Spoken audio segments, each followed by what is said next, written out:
Muito bem, amados, hoje nós vamos falar da lição número 6 do livro, né? Sementes de Glória, Pastor Wilson. A lição é Jesus e o ministério que fazia a diferença. Que fazia diferença. A referência bíblica está em Marcos 1, 21 a 28, que fala o seguinte: Então, eles entraram em Cafarnaum. Assim que chegou o sábado, Jesus entrou na sinagoga e começou a ensinar. E ficavam maravilhados com o seu ensino, porque os ensinava como quem tem autoridade, não como os mestres da lei. Justo naquele momento, havia na sinagoga deles um homem com espírito imundo, o qual gritou: Que queres conosco, Jesus de Nazaré? Vieste para nos destruir? Sei quem tu és, o Santo de Deus. Jesus, porém, repreendeu, dizendo: Cale-se e saia dele. Então o espírito imundo sacudiu o homem violentamente e, gritando, saiu dele. Todos ficaram tão admirados que perguntavam uns aos outros: O que é isto? Um novo ensino e com autoridade? Até que os espíritos imundos dão ordens e eles obedecem? As notícias a seu respeito se espalharam rapidamente por toda a região da Galileia. Glória a Deus. Na página 36, é quando começam as lições desta noite, começa dizendo: o ministério de Jesus provocou grande espanto em sua época, porque era diferente do que o povo em geral via nos religiosos da época. Os religiosos da época, normalmente os doutores da lei, nós vamos aprender um pouco sobre isso. E essa lição de hoje, ela é dividida em 3 tópicos distintos, como todas as outras, parece que são também em 3 tópicos, não é? A primeira fala sobre o ministério de Jesus. Está falando que o tema da lição é o ministério que fazia diferença.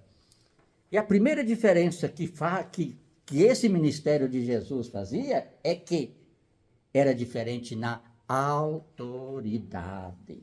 O ministério de Jesus era diferente na autoridade. Na lição passada, na anterior, a passada foi pescadores de homens, numa outra que nós ministramos, falou que Jesus foi para o monte ser tentado porque ele precisava de uma experiência não para prová-lo necessariamente, mas para ensiná-lo a fortalecer-se para repreender o inimigo. E aqui agora ele já vai viver uma experiência bem parecida. Naquela época lá, ele venceu o inimigo com a palavra. Agora ele vai falar a palavra. Bom, Jesus tinha por hábito ensinar a palavra de Deus nas sinagogas nos dias de sábados. Há várias passagens na Bíblia que falam que Jesus no sábado ensinava nas sinagogas. Por exemplo, lembra do homem da mão mirrada? Foi um sábado. E Jesus, ele era, se o pegasse na comunidade, porque ele tinha uma lepra na mão, ele tinha um defeito na mão, e se o pegasse na comunidade da época, era passível de apedrejamento. Por isso que eles viviam numa comunidade fora, uma comunidade de refúgio, é o que diz os ensinos. E ele teve coragem e foi na sinagoga naquele dia, certamente ele escondeu a mão, e Jesus, no seu discernimento, levanta a mão direita, vem para o meio, não é? E ele, quando levantou a mão que estava escondida, estava curada. Foi no sábado, porque Jesus também é Senhor do sábado. Glória a Deus. O seu ensino, porém, era diferente do ensino das autoridades religiosas da época. Ele era a expressão clara de sua vida prática, a ponto de todos perceber o que ele falava estava em sintonia com o que ele vivia. Isso nos reporta a dizer que os religiosos da época pregavam uma coisa e normalmente viviam outra.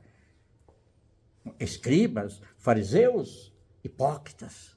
Então eles falavam uma coisa, pregavam uma coisa e normalmente viviam outra no meio da comunidade, embora eram doutores da lei. O ensino de Jesus não era diferente dos demais quanto à doutrina em si, porque todos pregavam a palavra. Os sacerdotes, os doutores da lei, eles trabalhavam, eles pregavam em cima dos 5 primeiros livros da Bíblia, que é o Pentateuco, ou o Torá, não é? Escrito por Moisés, e também, porque naquela época já existiam os livros dos profetas, e pregava também sobre os profetas. Tanto é que Jesus, quando criança, falou sobre os profetas lá, dos doutores da lei, quando a mãe e o pai voltou e encontrou ele no templo, ensinando, conversando com os doutores da lei sobre os profetas, com 12 anos, glória a Deus. Então Jesus vivia intensamente a palavra que saía dos seus lábios.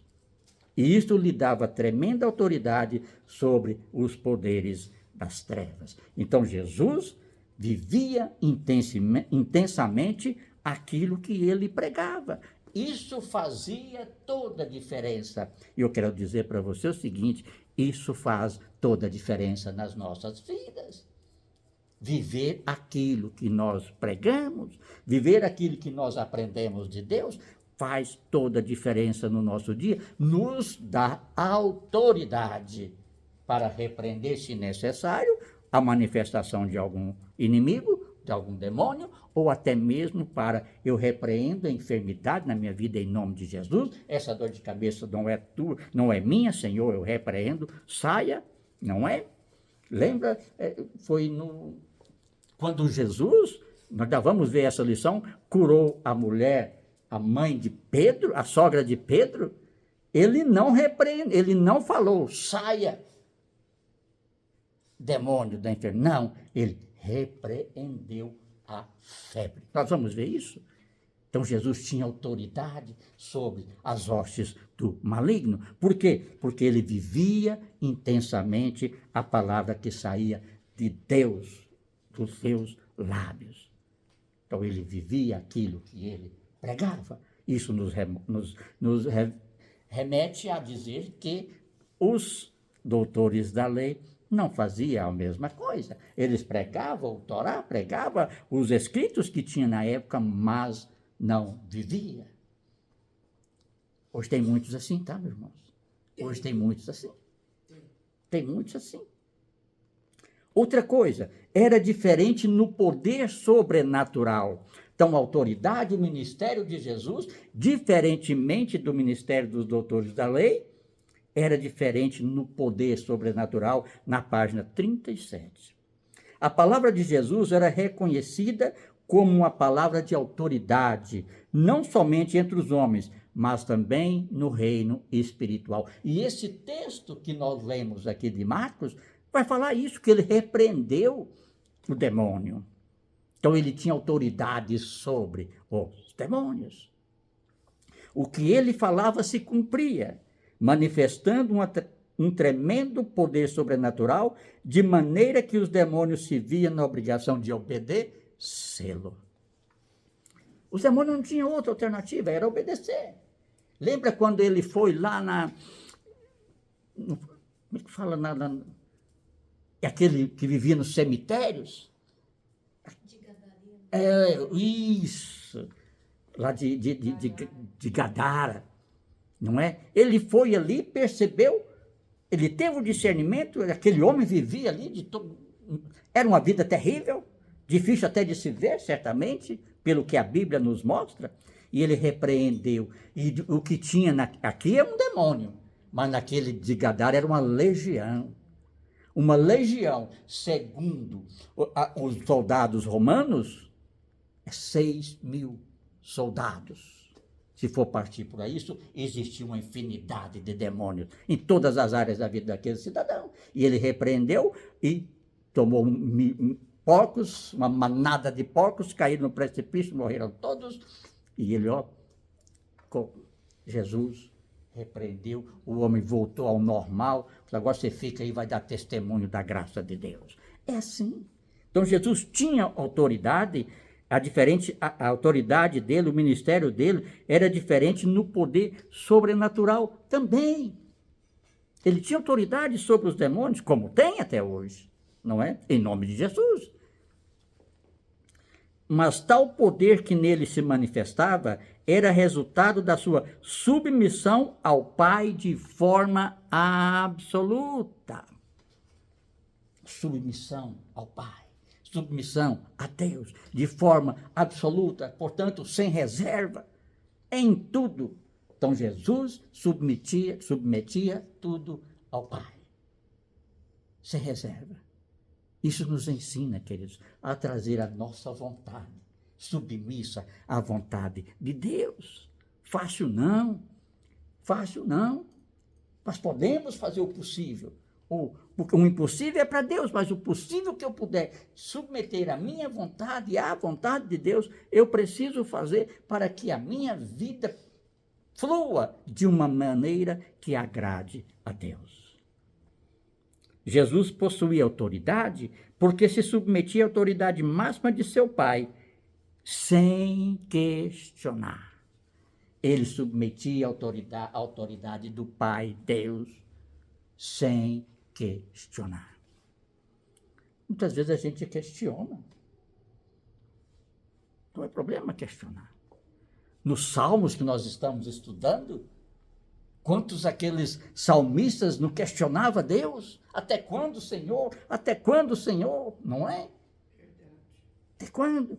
Nós podemos até questionar, mas nunca podemos arredar da fé que Deus vai dar o suprimento. A minha fé precisa ser embasada na pessoa de Deus, como Jesus. Ele não questionava, mas ele tinha autoridade. Então, se eu tenho autoridade, se eu tenho uma vida com Deus, o Deus que eu conheço, eu entrego, a minha vida é submissa a Ele, não tem motivo para questionar. Simplesmente assim. Não vai ter motivo para questionar, mas só para glorificar. Glória a Deus por isso. O mesmo poder sobrenatural está à nossa disposição, na medida em que vamos nos submetendo ao Pai e resistindo ao maligno em nosso cotidiano. Na medida em que nós vamos nos submetendo a Deus no nosso dia a dia, esse poder sobrenatural, nós também temos acesso a ele.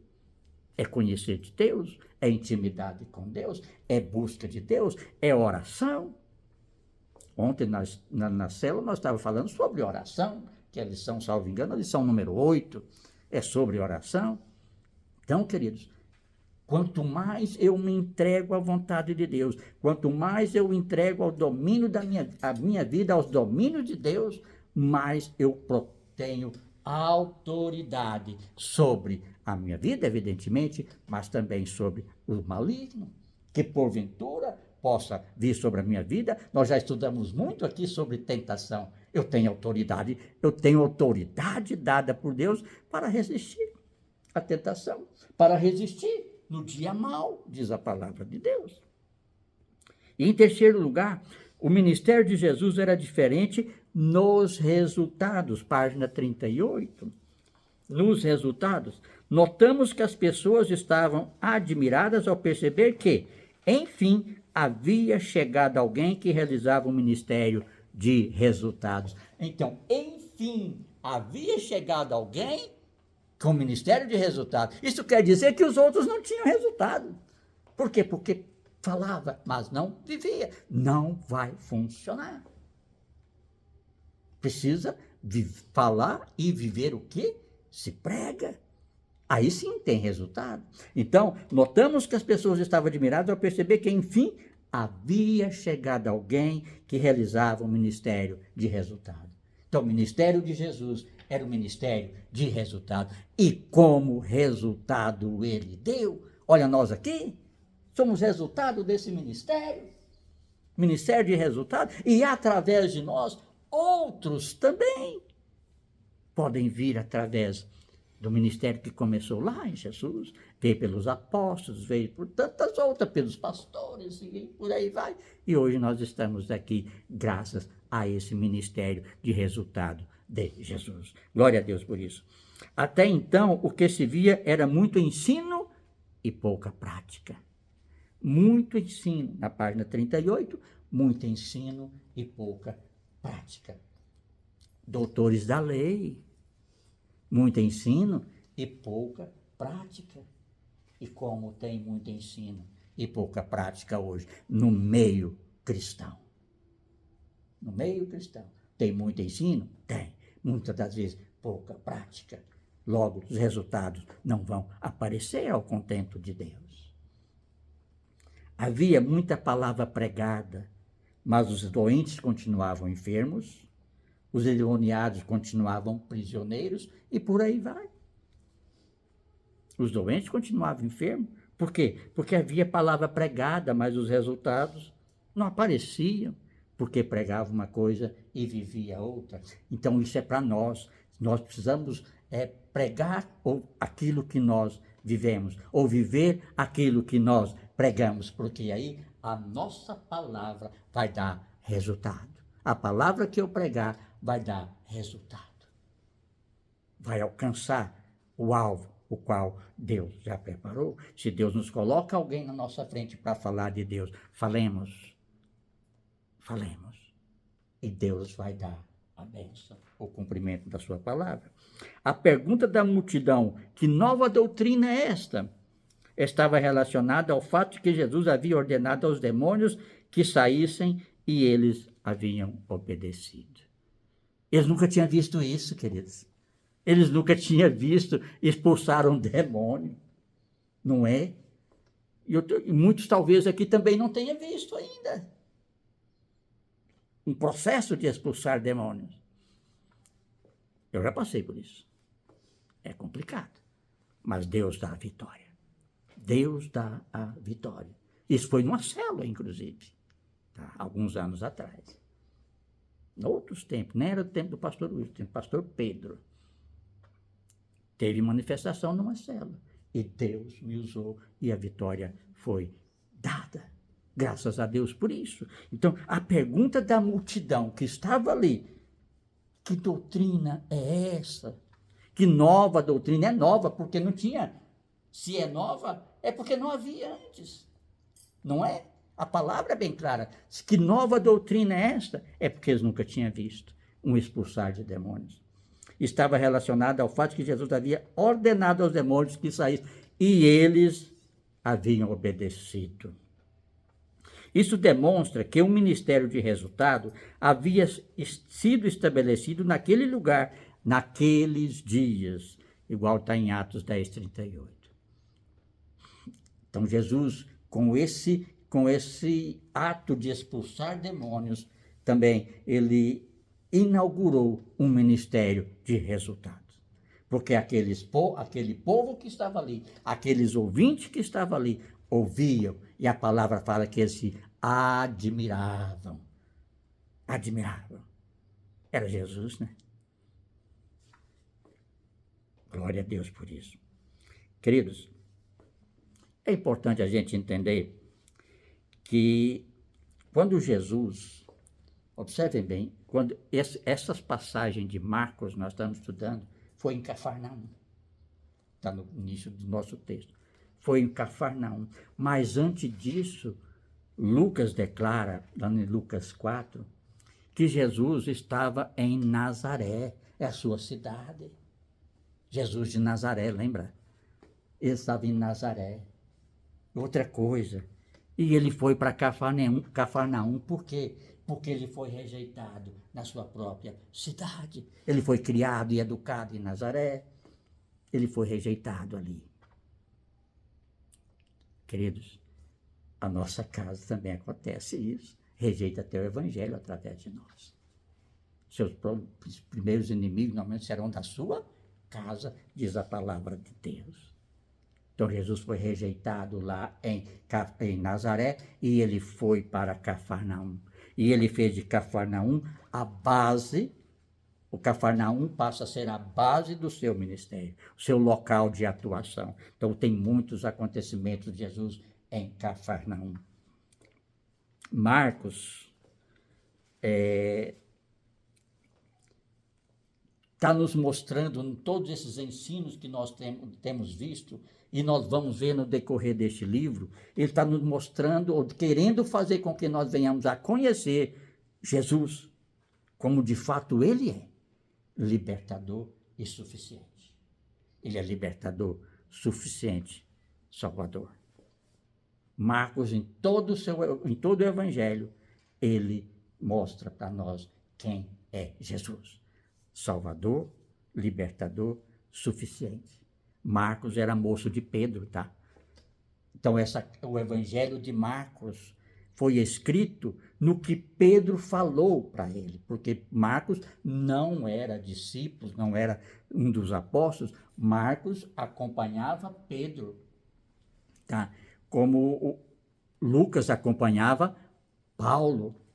Então, esse evangelho de Marcos, ele é petrino. Ele foi escrito por testemunho do próprio Pedro, que era o apóstolo, que estava sempre junto com Pedro, e ele foi citando e Marcos escreveu.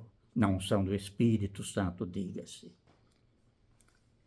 Então, Jesus tem autoridade para trazer o reino de Deus e ordenar que os homens se arrependam e creiam. Ele tem autoridade, Jesus tem autoridade para chamar homens para segui-lo. Tanto é que ele chamou 12. Agora a pergunta que se faz é: você tem autoridade para chamar alguém para seguir você na fé? É por isso que nós precisamos ter uma fé embasada em Deus. Para que quando nós venhamos a falar de Deus, a nossa própria vida testemunha da graça de Deus. Então ele tinha autoridade para chamar outros a segui-lo. E ele nos chamou. Glória a Deus. Vem, siga. Eu farei de vocês pescadores de homens. Não é? Conforme a lição passada. Mas venha, siga-me. Eu farei um discípulo. Farei de você um cristão verdadeiro. Que crê no Deus vivo, que salva, que cura e liberta. Essa é a autoridade de Jesus. Isso que eu vou falar agora não está no livro, tá? Se você quiser anotar, fique à vontade. Bom, o texto em referência narram 2 episódios distintos. Primeiro, sobre o ensino de Jesus na sinagoga. Segundo, é a libertação de um homem possesso por demônio. Queridos, e o que conecta essas duas coisas? O ensino na sinagoga e a expulsão de demônios. 2 palavrinhas tremendas, que tem no verso 22 e no verso 27. Maravilhavam-se e admiravam-se pelos 2 atos. Maravilhavam-se com o que Jesus ensinava, como ele sabe da palavra. Não é? E admiravam como ele expulsou um demônio, e o demônio obedeceu, conforme nós já vimos. É importante recordar também que a sinagoga, a palavra sinagoga, significa casa de reunião, de instrução e de adoração a Deus. As sinagogas começaram a ser construídas em Israel depois do exílio babilônico, quando eles voltaram de Babilônia, certo? Começaram a construir as sinagogas e depois passou a construir o templo.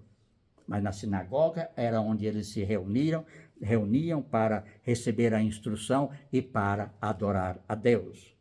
E era comum nesses momentos, tanto é que Jesus foi convidado a pregar, a falar dos seus ensinos na sinagoga. Era comum convidar outras pessoas. Então aquela sinagoga, glória a Deus. Então nós estamos na sinagoga, reunidos para falar de Deus. Glória a Deus por isso.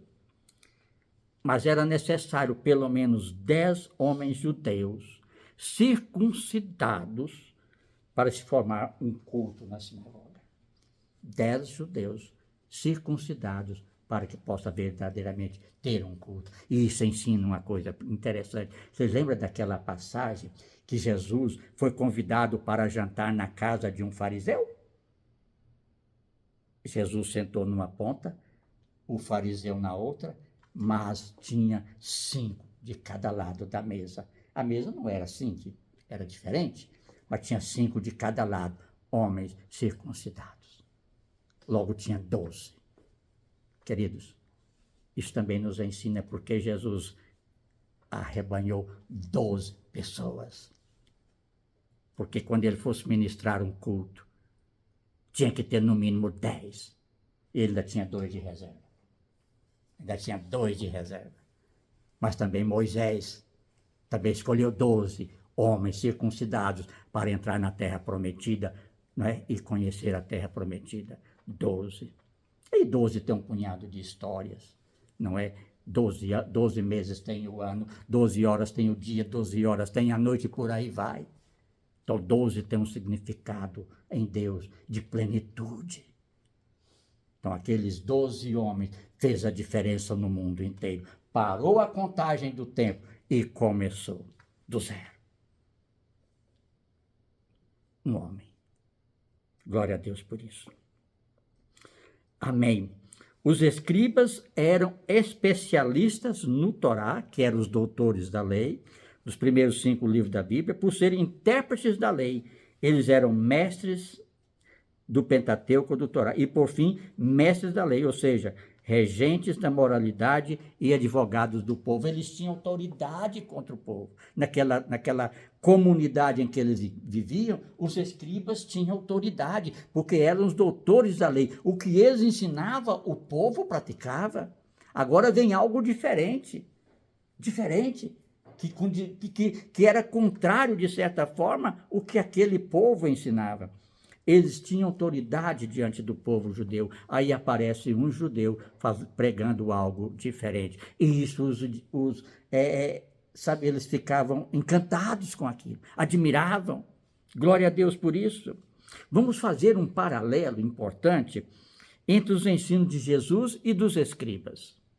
Primeiro, os escribas eram autoridades da lei. Eles conheciam a lei. Pregavam, mas nem sempre viviam, não é? Jesus ensinava a verdade. Jesus ensinava a verdade. Está em João 14. Ele ensinava a verdade. Os escribas usavam argumentos evasivos baseados na tradição de homens. Então, Jesus pregava a verdade. E os escribas não.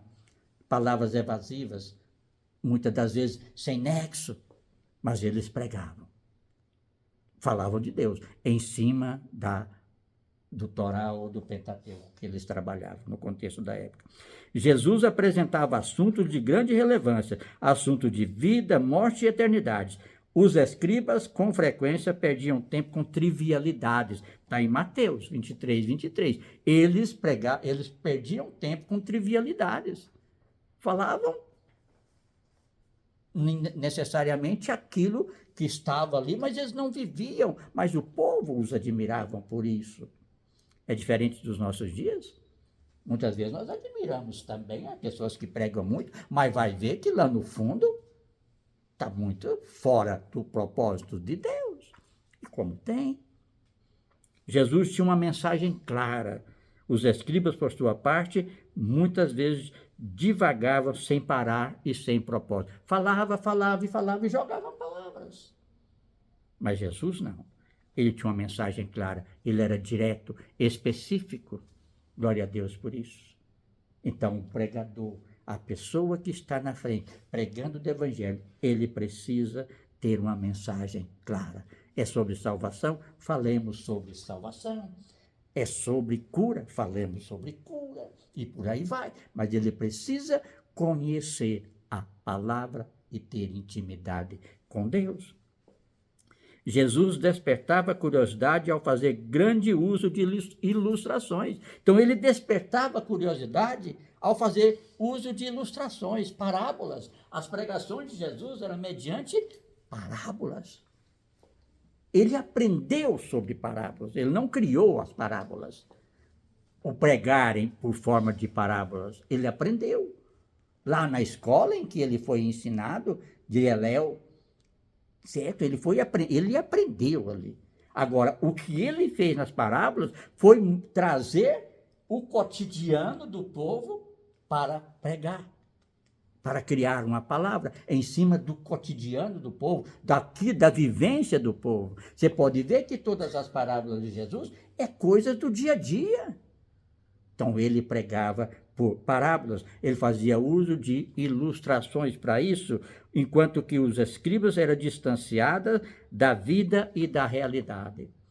Então, ele pregava aquilo que o povo também não vivia, que eles também não viviam. Jesus falava com quem ama as pessoas, com quem está interessado no bem-estar eterno de seus ouvintes e apontava para o Pai e seu amor. Então Jesus tinha um foco. Jesus tinha um foco. Apontava para o Pai e para o seu amor. Agora eu vou ler uma passagem sobre os escribas, que está lá em Marcos 12, bem mais adiante, que fala o seguinte: uma grande multidão com prazer, escutava com prazer o que Jesus ensinava. Onde Jesus estava, havia multidão de pessoas, porque o que ele pregava atraía. Era diferente daquilo que eles costumeiramente estavam sendo recebidos como alimento espiritual. Então Jesus, uma grande multidão, escutava com prazer o que Jesus ensinava. Ele dizia ao povo: cuidado com os mestres da lei. Jesus já falava isso. Cuidado com os mestres da lei. Eles gostam de andar para lá e para cá, usando capas compridas, gostam de ser cumprimentados com respeito nas praças, os mestres da lei. Bambambam da parada, não é?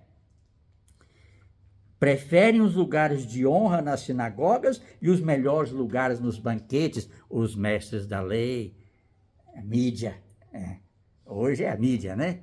É os likes da vida, não é? Então, eles preferem os lugares de honra nas sinagogas e os melhores lugares nos banquetes. É Jesus falando sobre os mestres da lei no contexto da época. Exploram viúvas e roubam os seus bens. Olha aí. Pregam uma coisa e faz outra totalmente diferente. Exploram as viúvas e roubam os seus bens. E para disfarçarem, fazem orações compridas. Olha só que coisa. Os doutores da lei, para disfarçar, fazem orações compridas, ou seja, envolve as pessoas, não é? Com orações, muitas vezes, aquilo que ele quer ouvir, mas não é necessariamente aquilo que precisava ouvir. Portanto, os castigos que eles vão sofrer será pior ainda. É a justiça de Deus. É Deus que vai justificar essas pessoas, ou vai trazer a juízo o ato de cada um desses doutores da lei.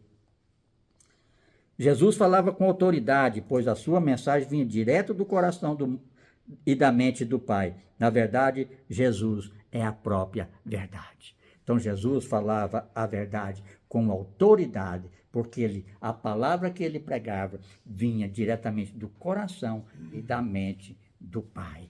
Glória a Deus. Por isso que ele tinha autoridade. Os escribas sempre usavam fontes falíveis. Tanto é que eles pregavam, mas não viviam o que pregavam, sempre citando outros escribas, etc. Os escribas são conhecidos desde o período do exílio, pós-exílio. E eu vou falar uma coisa, meus queridos. Mas teve um escriba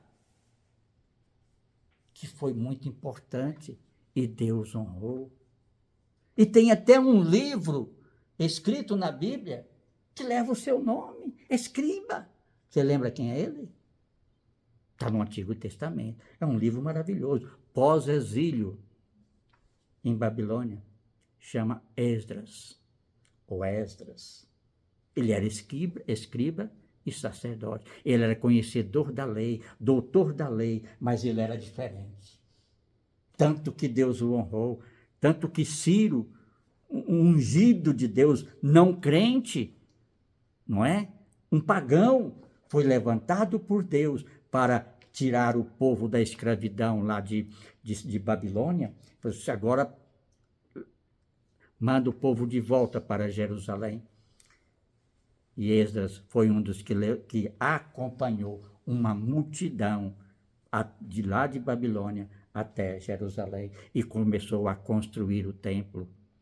Depois dele veio Neemias e por aí vai. Então, amados, Esdras era um escriba, conhecedor da lei, mas esse era um praticante da palavra. Por isso ele foi honrado e tem um livro com seu próprio nome. Então, amados, lições tiradas deste ensino. O ensino de Jesus é a palavra de Deus. O ensino de Jesus é a palavra de Deus. Por quê? Porque Jesus é o próprio Evangelho. Jesus é o próprio Evangelho. Jesus é a própria palavra. Então, o ensino de Jesus é a palavra de Deus. Então, a palavra de Deus precisa ser formatada em nossa vida, que é o ensino que nós precisamos. É a palavra. E quando se prega a palavra, nós temos total condição de aprender mais de Deus e aprender a viver as melhores coisas de Deus, porque as melhores coisas de Deus é para o povo de Deus. Outra coisa, a libertação e transformação daquele homem não se dão por meio do seu esforço, mas pela ação poderosa do Evangelho de Jesus. Não foi pelo esforço daquele homem, mas pela ação poderosa do Evangelho de Jesus. Autoridade, o exercício da autoridade. Jesus exerceu a autoridade, o inimigo saiu, obedeceu e foi embora. A vida religiosa não é sinônimo de uma vida transformada. Isso é fatal. A vida religiosa não é sinônimo de uma vida transformada. Não. A vida religiosa não é sinônimo. O texto nos mostra que a religião em si, como suas regras, costumes, liturgias, não transformam e não libertam ninguém. A religiosidade não transforma, não liberta ninguém. Portanto, a vida religiosa não é sinônimo de vida transformada. Precisamos verdadeiramente de um encontro com o Evangelho e com o poder de Jesus por meio do Espírito Santo. E eu dou graças a Deus que nós temos o Espírito Santo. O Evangelho está chegando por testemunho a todas as nações. Eis-nos aqui. Eis-nos aqui. E o poder do Evangelho, o poder de Jesus, pode transformar as nossas vidas. Pode transformar. Desde que eu permita que ele transforme. Porque se eu falar não, não quero, Deus não arromba. Deus não arromba. Mas eu quero, Senhor, ser transformado. Transforma. Muda-me. Transforma-me. E Deus vai transformar. O Espírito habita em nós hoje. É o nosso ajudador. É Deus na terceira pessoa. Ele quer o melhor para as nossas vidas, porque a vontade dele é boa, perfeita e agradável para as nossas vidas, para cada um de nós. Glória a Deus por isso. Então, Jesus não vem somente para derrotar o mal, mas para libertar e salvar os homens. Glória a Deus. Ele não vem somente para derrotar o mal, mas veio para libertar e salvar os homens. Graças a Deus que ele já nos salvou. O libertar é um processo. E eu preciso me entregar a esse processo. E eu vou ser livre. Eu vou chegar do outro lado como obreiro aprovado, porque Deus me proporcionou a salvação através de Jesus Cristo, do sacrifício de Jesus. Eu o aceitei, eu quis para a minha vida, trouxe para a minha vida, o Espírito Santo veio habitar em mim. Agora, a transformação, o libertar-se do mundo. Porque quando a gente vem, eu sempre falo isso, quando a gente vem do mundo para a graça de Deus, a gente traz o mundo também, parte dele, aquilo que a gente gosta, aquilo que a gente tem apego. Mas essa libertação é um processo. Permita, portanto, que Deus te liberte nesse processo. Permita. Porque é melhor para você e é o desejo dele. Nós somos homens, somos falhos, não é? Temos as nossas vontades, temos os nossos quereres, se é que existe essa palavra. Não? Mas Deus quer fazer com que nós sejamos transformados, libertos. Que a salvação nós já temos. Glória a Deus por isso. É isso, amado, que nós possamos a cada dia mais procurar entregar a nossa vontade à vontade de Deus e ser transformado genuinamente. E se Deus te chamar para um ministério, que ele seja um ministério de resultado. Um ministério de resultado, porque o ministério de Jesus era diferente, ele era de resultado. Prova disso é que nós estamos aqui. E muitos podem estar também na presença de Deus, através de você, através de mim. Muitos podem estar. Eu posso dizer uma coisa para você, se você falar, sim, sim, Deus, eu quero esse ministério de resultado, Deus vai te conceder. É uma questão de você querer. Porque Deus quer. Quer usar cada um de nós para a glória somente dele. Amém, amados?